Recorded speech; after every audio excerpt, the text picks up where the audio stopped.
Hi, I'm Todd from StudioPro. In this video I'd like to introduce you to the StudioPro lines of throwing bats. We have 4 of them. 3 of them are various wood products, and we also offer a line of excellent plastic bats. Choosing the right bat should be based on the kind of work you make in your studio situation and also some personal preference.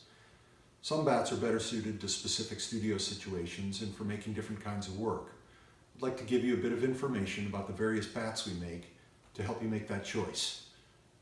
All of our bats are made using a CNC router. This is a computer-directed cutting tool that gives us great edge quality and perfect control over the bat's geometry and the size of the bat pin holes.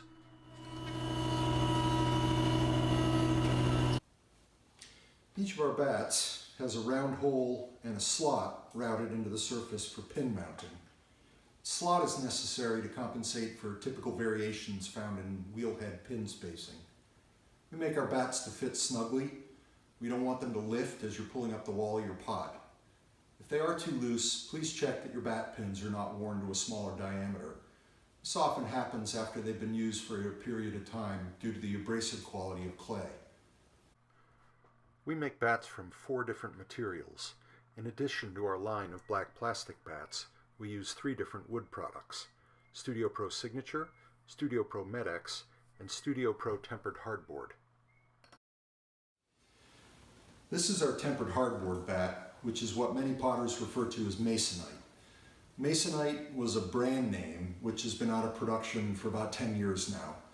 We use a domestically made material which has very similar properties. We've made bats from this material and the old Masonite before that for about 20 years. And potters used Masonite for probably 30 years before that. Our tempered hardboard has a nice absorbency which helps when sticking a ball of clay to a bat. It also gives you a bit of bottom drying after your piece is finished.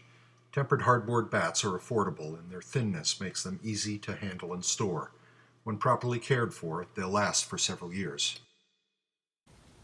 Tempered hardboard works great in a controlled studio situation, say that of an individual potter or a small group of potters, where everyone using these understands how to care for them.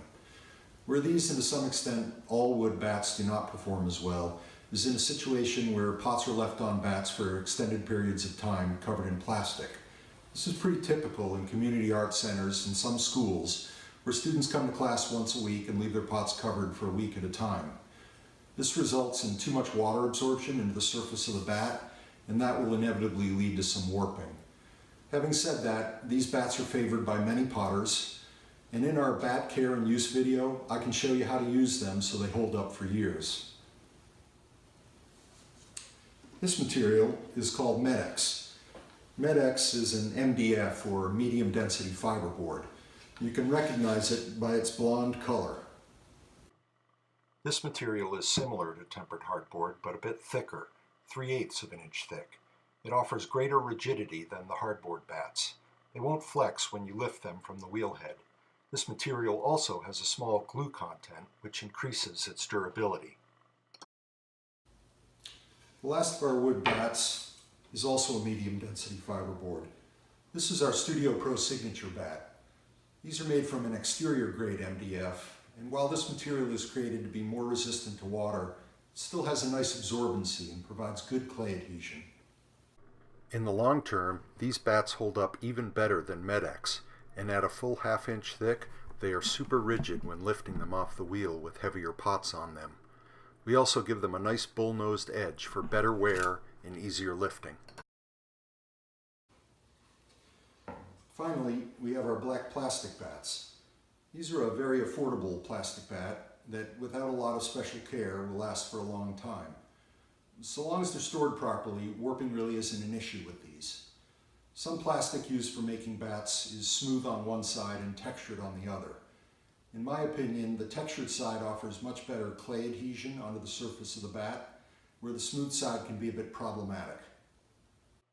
The plastic material that we use has texture on both sides. This produces a true 2-sided bat. Cutting plastic can leave a sharp edge. We put a rounded or bullnose finish on each of our plastic bats, so that's never an issue. These are a great choice if you leave your pots on bats for a long period of time or really like the idea of being able to wash them before you put them away. My family's been in the manufacturing business, making a variety of products out of materials like these since before I was born. I, along with my wife Aisha, who's also my business partner and an amazing potter, have made pots for a long time before we started this business.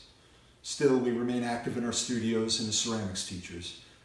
We've used all these bats extensively ourselves, and we've seen them used by others in various studio environments.